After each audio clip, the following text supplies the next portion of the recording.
Curtis and Jeff on like a three-way call, and I remember thinking, I'm getting fired. Like, why am I on a three-way call?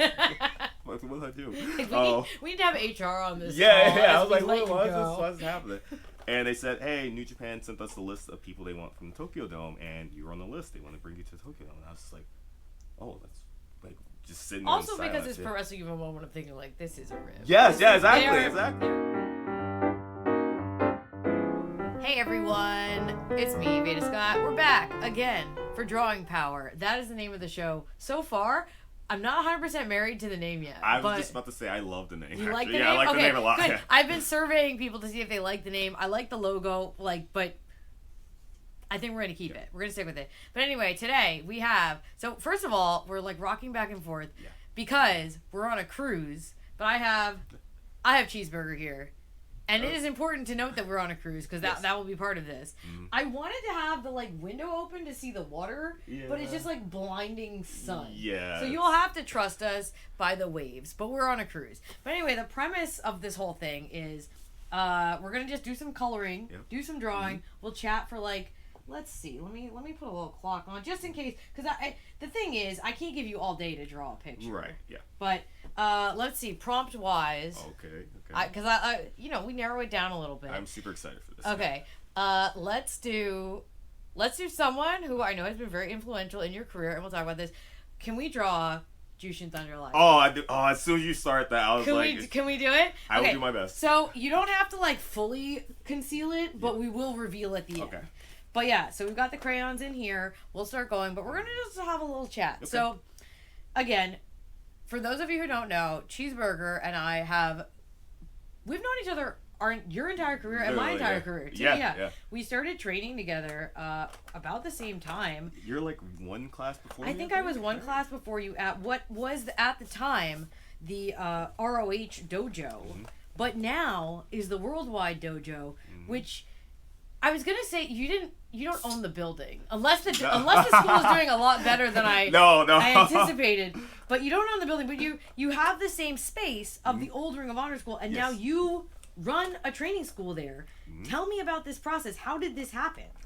Well, during the transition period with Sinclair Broadcasting, they were slowly starting to move things away from Bristol, Pennsylvania to Baltimore. They wanted everything in-house. So the original school we trained at, it had the editing there, the merchandise, the tickets, the school, every single thing was all in that one building in Bristol. And then slowly the company started moving the merch and started moving the editing, things like that, to Baltimore. And then the school was kind of that last bastion of hope for all of us. We were trying to fight for we were fighting for years to keep the school at that building, and then eventually they just said all right, we're going to move it, and I had to break the news to all the students and everything. So they moved everything to Baltimore, and they wanted me to move to Baltimore to become a trainer down there, and I had no desire to live in Baltimore at all. Yeah, not even in the slightest. In terms of geography, so as you mentioned, Bristol, Pennsylvania, it's a town right outside of Philadelphia, but it's where the original Ring of Honor office is, and you said, the editing, all of it was in-house there, and also a wrestling ring. That was the school. And to move it, and when it moved to Baltimore, because that was where Sinclair Broadcasting was headquartered, is technically not far. It was an hour or two south, but that is far when you're have moved someplace. Because people would move to Bristol to train with the trainers. When I started, the trainers with Delirious and Daisy Hayes, and some people relocated to live there, and again, for you to become a coach somewhere else would be that's a big adjustment. Yes, absolutely. But a lot of people ended up moving to Baltimore for the new Ring of Honor. But you decided to go a different route. Yeah, I remember thinking a lot of my students, they wouldn't have a place to train. They didn't want to go to Baltimore, and I did ask the office at the time, who shall remain nameless, hey, the students that we have that are at the Ring of Honor School that have paid their tuition and have graduated, would they be welcome at the new Baltimore dojo? Because they wanted to make kind of a developmental, invite-only type thing. And the response I got was kind of well, we can't have everybody there. Well, I guess some people can come. But, so I took that for what it was and decided to talk to the landlord. I asked Delirious what he would think about it, and he's my mentor, my trainer, and the person I go to for all of my life decisions, and he thought it'd be a good idea. And I owe him a lot because he was the one that helped me get the initial startup for it, and just that helped me bought the buy the ring, everything. I told him like, I will pay you back. I just need this to help get it started, and he believed in me and helped me out, and I ended up buying the ring from Ring of Honor. I signed the lease. The landlord was super easygoing. He really disliked the person in the office I was just talking about, so he was very excited to have someone else take over the building, and he was super helpful, and I had a good relationship with him from just seeing him at the school all the time. So yeah, we opened in May of 2018 and been going strong for almost 6 years now. Hell yeah. Which is like a considerable amount of time to have a wrestling school going that is not a scam and is actually like turning out students and has become just, honestly though, a really positive place. Thank you. Because again, when you talk about Philadelphia, we still consider Bristol the Philadelphia area. When I was deciding to become a wrestler, I was going to school in Philadelphia, so like there were some choices, but not a lot. And now in the Philadelphia area, there's still limited choices for wrestling schools. Yeah, very much so. And we think of Philadelphia as this wrestling hotbed, but there's been a period of time where it really wasn't. And there's a lot of wrestling now happening in Philly. A lot of people being trained there, and they're all coming out of the Worldwide Dojo, which I think is so freaking cool. It's been as much as I love wrestling, teaching honestly has been like my true passion. I've started to realize, and I had never had any aspirations of being a teacher, being a trainer. It was just something that just kind of happened, where I remember I had trained for about like 6 months at the ROH dojo, and then the next class came in, and I remember there was just like a day where Delirious is like, hey, can you just go show like these like the kids on the outside like lockups while I like have like the more advanced students in the ring? I'm like, yeah, sure, no problem.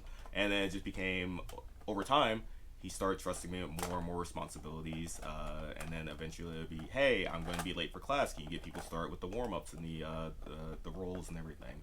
And then it became, hey, I have this, 3-hour meeting that he would have all the time. Oh yeah, we should mention, because Delirious was also running Ring of Honor at the time. Yes, yeah. Full-time trainer, full-time producer, booker, everything. And be like, hey, I have this office meeting that's really important. Can you just run class today? And things just progress over time. It's so cool too, because again, like you said, I guess it's not really, I don't know if you can really get into wrestling thinking like, oh, I'd really like to be a wrestling trainer. Right. Because you kind of like figure it along the way. But so many people, I feel, and this is in personal experience and interacting with them, become wrestling trainers because they just want to like yell at people. Yeah. And that's not positive, obviously, and that's not helpful for anyone. But I feel like so often in wrestling training, the most successful coaches are the ones who can figure out how to bring the best out of people. Absolutely. And especially for someone like you, again, not to get too personal, but I've known you since you started training. Yeah. And when you came in, I think that there were a lot of people who would think, okay, this kid, because you were a kid. You were very young. Literally 17 years old. You were a kid. And I think there were a lot of people that were like, okay, well, this kid loves wrestling. Isn't that cute? Never going to be this is not going to work. This is not going to work. Because, again, we started at a time where there was still a very particular type of person who became a pro wrestler. Exactly, yes. And we were both fortunate to have a coach who could see what the strengths in people and pull them out. And I think that is probably the reason that both of us are still here. But what makes you a great coach is your ability to see the strengths in people and pull those out, instead of saying, hey, you suck. Yes. Burn your boots. Yeah, if I didn't start with Delirious and Daisy Hayes, I probably wouldn't be wrestling like right now. Like, I got extremely lucky, and the school was only 10-15 minutes from where I lived at the time, and it just really made sense. And as soon as I went there for a meeting and saw how they taught the class, it made me want to stay there. I was like, this is going to be the place for me, and I wanted to quit. As my first day, I remember wanting to quit. So my first day was all just Daisy would do like her yoga, but it would be like yoga plus cardio, and it was like the most intense thing. I hadn't done anything like athletic in like years at that point. Like when I was a kid, I did a little bit of karate and a little bit of basketball, but I hadn't done anything physical in a long time. And after the yoga, I was already done, and then, hey, we gotta do squats, push-ups, and crunches for the next like hour and a half. And I got in the car after my first training session. I told my mom, like, I'm not coming back. I'm not coming back next day. And her response was, well, we already paid the $1,000 deposit, so maybe give it one more day. And then one day led to another day, to another day, to another day. But a lot of people don't know this. I originally started training as a manager. I wanted to be a manager originally because I thought I was too small to be a wrestler, but I wanted to be in wrestling somehow. Because, again, literally everything and almost everyone at this time period would have told you that. Because that was very much conventional wisdom, is that there's a certain type of person and a certain type of look and a certain type of size that goes for, male, female, non-binary, everyone. There were very specific slots that we were supposed to be slotted into. And yeah, when I look right now at what you have going on with the Worldwide Dojo and the students who train there, who some of them are already active wrestlers or were already active wrestlers for quite a while, found a home with you. Then you have other students coming out, and it is such a... It's like a safe haven for wrestling. It's super cool. And there's every type of person, every type of body, every type of athletic experience. And I hear a lot of things about a lot of schools. I've never heard once like, oh yeah, Cheeseburger told me to get the fuck out because I suck and I can't do a million squats. And like, again, when we say pro wrestling is for everyone, it's really not for everyone. There's a lot of personality types you don't want. But like, anyone can do this. Yes. If you have the right attitude, if you have the right mindset, if this is something that you really want to put your mind to and really want to do, like, you can do it. And I think it's okay for people to want to try this and realize it's not for them. I think that's also like super important, but it's just as important to be as welcoming to, everyone of different shapes and sizes, like, sexual orientation, like color, whatever it may be. And something I don't think I've ever like actually talked about this like to anyone, but like it matters a lot to me being the trainer of color in wrestling, in a place that has often been not the friendliest to people of color. Absolutely. And I find that I do have a lot of students, especially like a lot of black students that do come through, and I'm not sure if that is because I'm a trainer of color or whatever it may be, but it really is cool for me to see that, growing up watching wrestling, things like that, and just having those students like come to me and being a mentor to them and able to guide them through everything. There's just so many, and it's certainly a factor in students who come into the Worldwide Dojo and also students who like are just go to wrestling shows, and so many times people become wrestling students because they go to a wrestling show and they're like, oh, I want to do this. How do I do this? And they'll talk to someone. And I think that having, there was a period of time where like there was you could look on a TV screen or whatever and like there's no one who looks like you. There was no one who looked like me, whoever. Right. And there just this barrier to entry was also like a just something that people would deal with every day in life. And the idea that like here is a place where you can train, where it's kind of an open door policy. Again, I hate to say that because there's a lot of people who you don't want around. If you're a piece of shit, you gotta go. Of course. You gotta go. Yeah. But again, for so many years, they have the opportunity to walk into that door and they're like, oh, we realize you are a piece of shit, so now you can get out. Absolutely. But the door is at least open. The door is open. Yes. And the door for many, many years was not open. Exactly. And now, but again, like you, though, still are an active professional wrestler. With right now we're sitting here drawing Jushin Thunder Liger, legendary pro wrestler, who also happens to be a personal friend of yours. Yes. A bit of a mentor. Absolutely. How did this come about? How? So backstory real quick.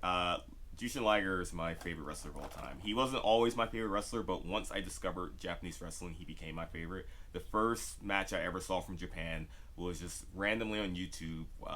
Great Muta versus Jushin Liger popped up, and I clicked on it. I was like, who is this guy? And like him and Muta immediately like caught my attention. Like their outfits, just their masks, their just the way they move. And that match was such a legendary match. It had such a legendary story. It just had me hooked. And I immediately wanted to learn everything I could about Jushin Thunder Liger. So when Ring of Honor got the New Japan deal, and I heard Liger was coming over, I immediately was like, oh I'm going to get to see Liger in person. We're going to get to meet Jushin Thunder Liger. Because, by the way, we're all wrestling. Like, we're wrestling fans, first and foremost, no matter how long you do this. Yep, absolutely. I remember I was still on Ring Crew at the time. For the first show, he came back for work. He had been in Ring of Honor like a little bit before as well. But they brought him in Toronto in the Ted Reeves Arena. And whatever duty I had on Ring Crew that night, when Liger's match was coming up, I went up to the stands. I'm just having. This is I got like my the camera. one time that Cheeseburger has ever shirked his duties. Yes. And I was just filming. I don't remember. I think it was a tag match with Tanahashi. I remember just standing up in the stands, just watching. Just wow, this is like actually happening. And then that week, the New Japan guys were staying in King of Prussia, and I was asked to be outside the one of Philadelphia. Yeah. I was asked to be the one to take care of them. So I picked the guys up from the airport. I took them to IHOP that night, and Liger didn't come. He ended up going to sleep. But I remember we went to IHOP, and I walk in, and there's like 2 tables. There's like 8 of us total, so 4 people are at one table, 3 are at the other. And at the other table, there's 1 seat left. It's Gedo, Okada, and the New Japan president. And I'm just, like looking at an empty seat next to the New Japan president. I'm like, do I sit at this table or should I just sit? I'm like, I'm just gonna sit down. All right, here we go. Let's see what happens. And Okada and Gedo just started talking to me, and Okada asked me who my favorite wrestler was. And Liger wasn't at the dinner, but I told him it was Liger. And they just thought that was like, like super like just super funny or whatever. But the next day they wanted to go to Philadelphia to see a bunch of stuff from the Rocky movies. So myself and our good friend Bert, we took them around Philadelphia. They saw the Rocky statue. They saw Rocky's house, like Adrian's pet shop, like Mickey's gym. Like they wanted to see all the full stuff. tour. Yeah, everything. Full Rocky reality tour. Yeah, Bert was driving. Took him through Kensington also. Yeah, it was an interesting day. But after that, they became like super friendly, and they gave me like a bunch of like gifts and stuff like that. And Liger signed a New Japan T-shirt and gave it to me the next day as a thanks for taking them all around. And that week we had a 2-day New Japan tryout at the ROH school, and I ended up doing one of the days of the tryout, and just being stupid, I decided to do like the Shote Palm Strike in like my practice match, and it was awful. It was terrible. But after that, Okada. Well, you hadn't been taught the technique. Exactly. Yeah. After that, Okada was like, "Hey, do you want me to ask Liger-san to teach you the palm strike?" Yes. And like, I was like, "You think he would?" He's like, "This true fucking story." Sorry for person. True story. That's fine. He called like this is at the dojo. He brings over Liger, asks him to teach him palm strike. Like, yeah, sure. He like actually teaches me the actual like technique there. We ended up doing like a promo at the Hammerstein Ballroom like a couple of days later to just have it for Ring of Honor like TV purposes. But yeah, he taught me it at the dojo, and ever since then we became very close. He would give me advice after matches. We ended up tagging a couple of times. He was just super cool. Cool. The coolest moment ever was my first time at the Tokyo Dome. At all the Tokyo Dome's gigantic, it's a giant baseball stadium, and all the locker rooms are like separated across like the arena. One of the guys grabbed me. They said, "Hey, they need you for the Rumble match." It was a surprise in the Rumble. So I go up, and like the big locker room has like all the New Japan baby faces and like all the legends and everything just sitting in there. So one of the young lions grabs me. He kind of points at the door. He's like, "All right, go in there." So I open the door. You know, like that like meme where it's like record scratch freeze frame. How I get my I swear to God, I opened this door. And I might just be imagining this, but I felt like an eternity. I opened the door. It seemed like everyone in the locker room just stopped talking and just turned and just like all like like Nagata, like Tenzan, Kojima, like all these like I think Great Kabuki was there in the match too. Everyone was just like, I feel like I'm standing there for an eternity, just like me, just like a kid just standing. And then Liger gets up in front of the whole New Japan locker room. And he says, like, "This is Cheeseburger. Like, he's in the Rumble today. He's like first time in Japan." And then like he like bows and welcomes me to the locker room. And then he takes me around the locker room, introduces me to every single person. I'm like, "Oh, so cool!" Dude, I was freaking out. So cool. Social anxiety just going off the charts. Just everyone's just. Well, unfortunately, I'm not really doing homage to the man with my rendering, but I am trying. I assure you. I'm telling you, you're trying. I will say I am not doing the traditional red Liger. So we'll get some in general, people when we do these interviews will like ask me like, "Oh, like are you an artist?" And the answer is no, and that is why I have chosen to use this as a framing device. So yeah, like the Liger connection has always been super cool. Mm-hmm. Again, you kind of just casually dropped my first time at the Tokyo Dome, and I was in the Rumble. What you mean is the traditional like pre-main show Rumble at Wrestle Kingdom, which is one of the largest professional wrestling shows of the year, biggest New Japan show, biggest show outside of WWE. Absolutely. I think. Absolutely. It's kind of a big deal. Mm-hmm. You just dropping that casually? It's kind of a big deal. It's pretty cool. It's by far the coolest thing I've ever done. Like, even like Madison Square Garden, going over to like different countries, everything. Japan was always my dream and like my goal, and to achieve that, especially at the age I was at, I think my first time going over was 23, 24, and I tell this story to my students all the time. That day, when I took them around to the Rocky stuff and just taking care of the New Japan guys anytime they come to America, the first time I got booked for Japan, they said it was a thank you for taking care of them in America. It had nothing to do with my wrestling ability, my skill set, things like that. It just was. I got a call from the office from Delirious, and I think it was Delirious and Jeff on like a 3-way call, and I remember thinking, I'm getting fired. Like, why am I on a 3-way call? what did I do? We need to have HR on this. Yeah, call I was like, why is this happening? And they said, hey, New Japan sent us a list of people they want from the Tokyo Dome, and you were on the list. They want to bring you to the Tokyo Dome. And I was just like, oh, that's like just sitting there. Also, because it's pro wrestling, you have a moment of thinking like, this is a rib. Yes, exactly. They're recording this call.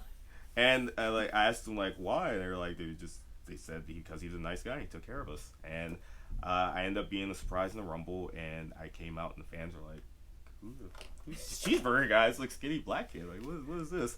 And then by the end of my elimination, they were chanting for me, and that ended up getting me booked in a match at Cork in the next day, and that ended up getting me booked the next 2 years for the Rumble and some of the ROH tours and the Cork and Hall shows. So freaking cool. So you mentioned Japan being your dream. Mm-hmm. Putting Japan aside as like the coolest place you've been, where else has been awesome? Because you've done a lot of traveling in your career. You've been a real traveling wrestler. Mm-hmm. Where else has been? What's the other coolest place you've been? The other coolest place, which is actually interesting because we're on the cruise, and the person that booked me for this is one of my friends that's on the cruise with me. I went up to the Northwest Territories in Canada to Inuvik, up above the Arctic Circle. Inuvik is a town, I believe, with about 2,000 people. There's like literally nothing up there. You have to fly to Edmonton and then take this tiny plane to a place called Yellowknife, which takes you to a tiny plane to a place called I think Norman Wells, and then that goes to Inuvik. And each airport gets progressively smaller and smaller, where it starts off as like basically like a kind of one terminal thing to basically a warehouse at the end of it. And yeah, Inuvik, town of 2,000 people. My friend Destro, him and his friends, they're the only 3 wrestlers that live up there. Wow. So we did 2 shows with 4 wrestlers, and I was like the first person they ever brought up.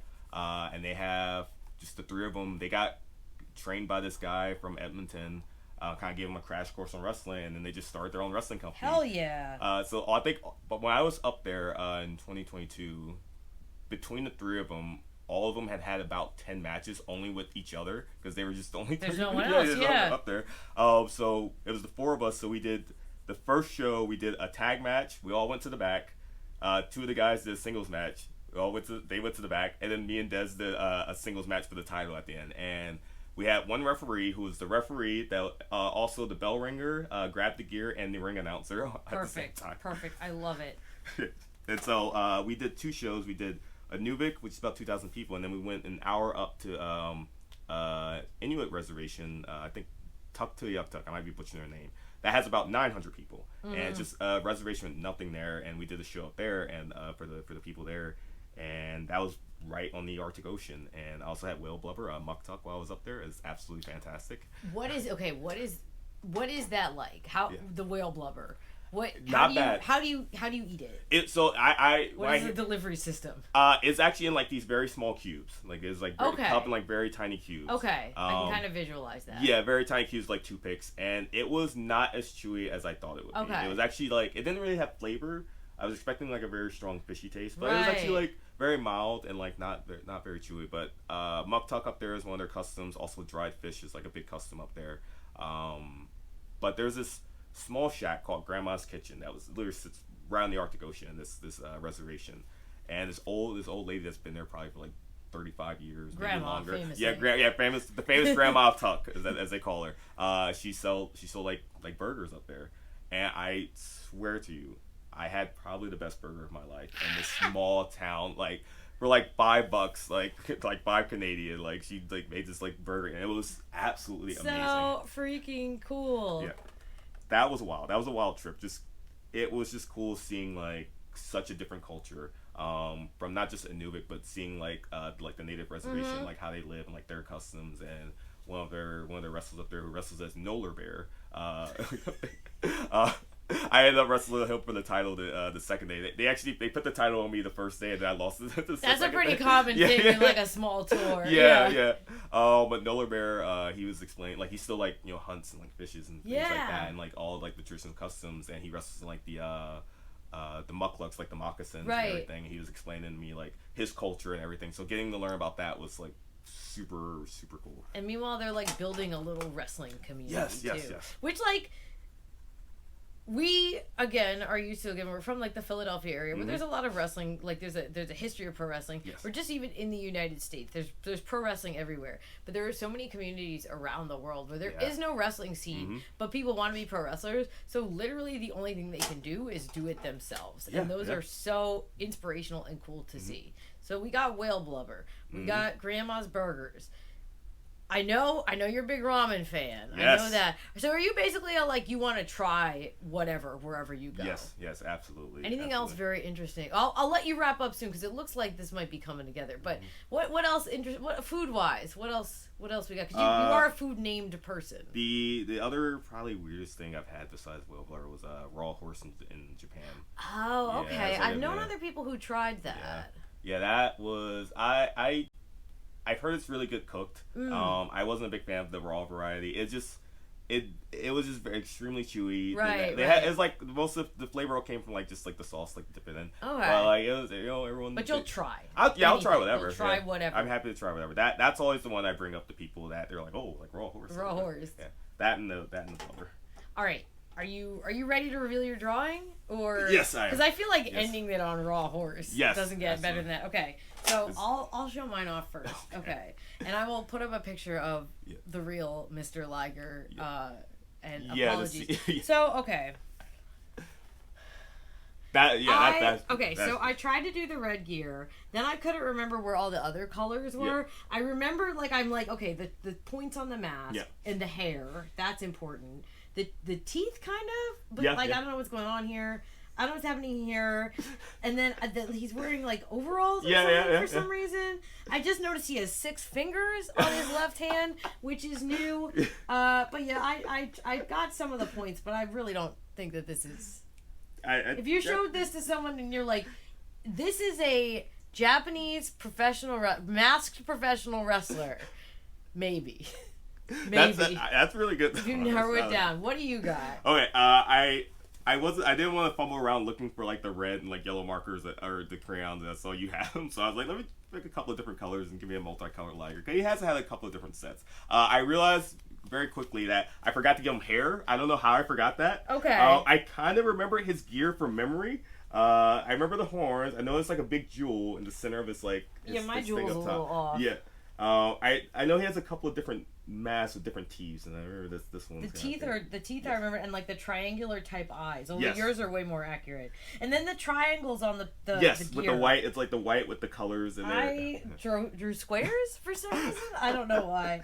I remember the big centerpiece on his chest. Well, what if we added hair to this now? He Can we add some hair? Let me throw some hair in there. Let me just kind of.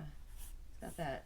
I completely forgot the hair. I don't know how I forgot the hair. He's got that like kind of luxurious flowing locks hair. See, there we go. How many fingers? 5 and 5, which I've never taken the time to count. Yes. Liger's he might have 6, but I think it's probably 5 and 5. All right. Compared to the actual Juice and Thunder Liger, I don't know. Let us know how we did. Yeah, please. Because this is. Certainly is something. Yes. All right. Well, I'm gonna let you go. Mm-hmm.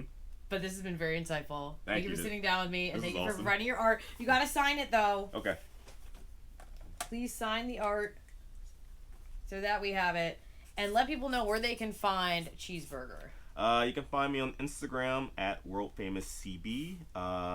on Twitter at Cheeseburger ROH. I still have not taken the ROH out of my name. I was justifying it because I didn't want to lose Twitter verification, but then everyone now lost I think we can change Yeah, everyone lost it anyway, but I still just Cheeseburger ROH. And then you can follow my school at Worldwide Dojo on Facebook, Twitter, Instagram. If you're in the Philadelphia area, New Jersey, we're in Bristol, Pennsylvania. Please send us an email. Come check us out. You're more than welcome to come watch. And you put up free content. Yes. Captured Lightning from Worldwide Dojo. Yes, Captured Lightning as well. Also, we'll have to point out that Cheeseburger signature does include what even I can tell is a cheeseburger. But awesome, man. Thank you. Thank you. So excited to see what's next for you.